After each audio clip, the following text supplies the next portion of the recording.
కేంద్రంలోని ఐసిడిఎస్ కార్యాలయంలో మంగళవారం పోషక పక్వాడ కార్యక్రమాన్ని నిర్వహించారు. కార్యక్రమంలో భాగంగా బరువుల పైన కొర్రలు, రాగులు, చిరుధాన్యాలు ఏ విధంగా ఉపయోగించుకోవాలో అవగాహన కల్పించడం జరిగింది. ఐసిడిఎస్ సూపర్వైజర్ బుజ్జి తెలిపారు. ఈ సందర్భంగా ఐసిడిఎస్ బుజ్జి మాట్లాడుతూ 2015 మార్చి 8వ తేదీన రాజస్థాన్ రాష్ట్రంలోని జూమ్ అనే గ్రామంలో మన ప్రధానమంత్రి నరేంద్ర మోదీ కార్యక్రమాన్ని ప్రారంభించడం జరిగింది. దీని ముఖ్య ఉద్దేశం రక్తహీనతతో బాధపడుతున్న తల్లులు, పిల్లలు వ్యాధుల బారిన పడకుండా పోషకాహార లోపాన్ని రూపుమాపి ఆరోగ్యవంతమైన పిల్లలను అందించాలని, ఆ దేశంలో గ్రామంలో పోషకాహార లోపానికి ఎవరు గురికాకుండా అవగాహన కల్పించామని ఆమె తెలిపారు. సందర్భంగా పలువురు గర్భిణీ స్త్రీలకు శ్రీమంతం చేశారు. కార్యక్రమంలో ఐసిడిఎస్ సూపర్వైజర్ బుజ్జి, ఎంపీటీఓ బాలకృష్ణ, అంగన్వాడీ టీచర్లు, గర్భిణీ మహిళలు, గ్రామ మహిళలు పాల్గొన్నారు.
కొద్దిగా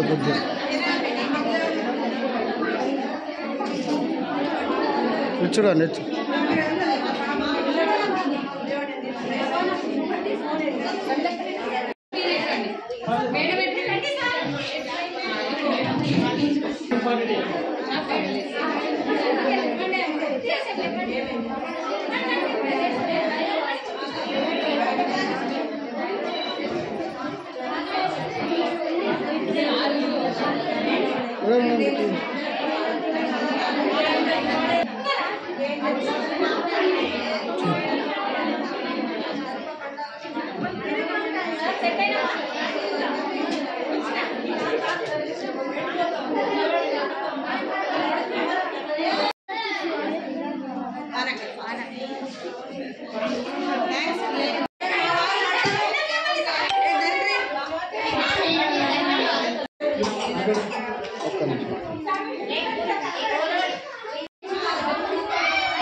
పంపిస్తాడు టెక్కినాడు.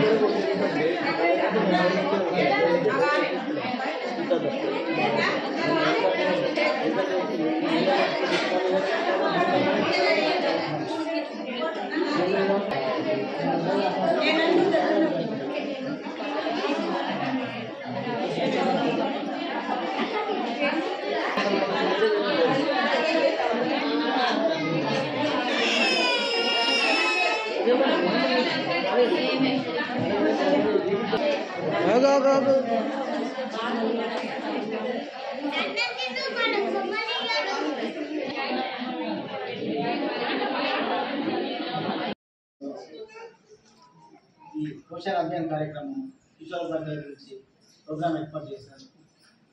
మన ఎస్సీ సూపర్వైజర్ బుజ్జి గారు, శోభా గారు, ఎక్స్ సూపర్వైజర్ గారు, మన పత్రికా విలేకరులు, మన ఇక్కడికి వచ్చిన గర్భిణీ స్త్రీలు, బాలింతలు, చిన్నారి బాలబాలికలు అందరికీ నమస్కారం. ఇట్లాంటి ప్రోగ్రామ్స్ మనం ఏర్పాటు చేసుకుంటేనే అందరికీ మనం రోజు ఏదో ఒక విలేజ్ ఒక సెంటర్కి వచ్చిపోతుంది, ఏదో విలేజ్ ఒక ఏదో టైంలో వచ్చిపోతుంది. ఇక్కడ అందరం మూకుమ్మడిగా అందరం కూర్చొని డిస్కస్ చేసుకుంటుంటే పోషణ ఏంటి, దాని గురించి ప్రాముఖ్యత ఏంటి అనేది చాలా చక్కగా వివరించారు మేడం గారు. హెల్త్ పరంగా కూడా తను వివరించింది. మనకు అంగన్వాడీ సెంటర్లలో చిన్న గర్భిణీ స్త్రీ ఉన్నప్పుడు అప్పుడు 6 నెలల పాటు, తర్వాత డెలివరీ తర్వాత 6 నెలల పాటు మంచి పోషక విలువలతో కూడిన ఆహారాన్ని అందిస్తున్నది ప్రభుత్వం. కేంద్ర రాష్ట్ర ప్రభుత్వం సంయుక్తంగా చిన్నారులకు చిన్నప్పటి నుంచే మంచి పోషక విలువలతో ఇస్తుంటేనే అనారోగ్యం కాకుండా ఆరోగ్యవంతంగా ఉండాలని చెప్పి ఇవన్నీ ఇస్తుంది. మనకు ప్రభుత్వ పరంగా ఇచ్చేది కూడా ప్రతిదీ సైంటిస్టులు వాళ్ళు చాలా మటుకు మంచి ఎటువంటి ఆహారాన్ని ఇస్తే ఎదుగుదల ఉంటుందనేది చేసి ఇస్తారు. వాటిని మనం విస్మరించకుండా రెగ్యులర్గా తీసుకుంటుండాలి.